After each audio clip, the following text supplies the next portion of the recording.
This is what you need to know about what's happening in Gaza right now. The Israeli occupation just threatened 1.1 million Palestinians to evacuate the north of Gaza. And they are only giving them 24 hours. They're expecting 1 million Palestinians to evacuate the north of Gaza in less than 24 hours. Where exactly are 1 million Palestinians supposed to go? The Israeli occupation has illegally blockaded the Gaza Strip by air, land, and sea. Palestinians are effectively imprisoned within the borders of the Gaza Strip. Not to mention that these Palestinian civilians that Israel is warning to evacuate have just spent the last week under intense Israeli aggression. They have literally spent the last 6 days being heavily bombed, cut off from water, food, electricity, and internet, and literally starved to death. And let's not forget that many of these Palestinians are still looking for their family members under the rubble. On top of that, thousands of Palestinians are in overcrowded hospitals trying to get medical attention for their injuries. And the Israeli occupation just comes out of nowhere and says, all 1 million of you have less than a day to get the hell out of here. Oh, and if you don't, we're going to bomb the crap out of you like we have been for the last week. Keep in mind that 50% of Gaza's population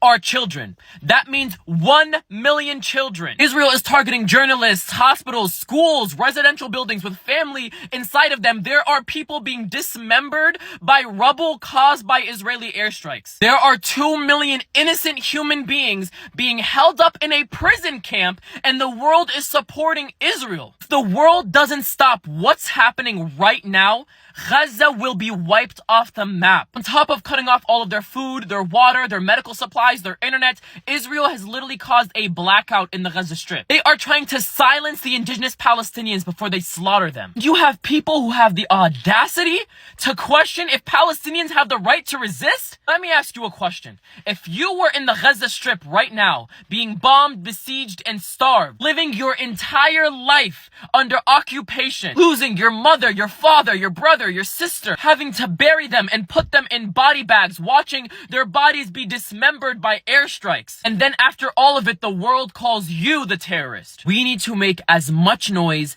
as possible. We cannot allow the Israeli occupation to continue its war crimes in Gaza. We will not allow a redo of what happened in Iraq or Afghanistan, where the world was on the wrong side of history. We must go onto our social media platforms and raise as much noise as possible about what is happening. We cannot be silent. And lastly, I placed an emergency fundraiser in my bio. The emergency fundraiser is for the people of Gaza, providing them with medical supplies, food, and water. It has a 100% donation policy guaranteed. Lastly, please keep the people of Palestine in your prayers. Ask Allah to help us and grant us strength.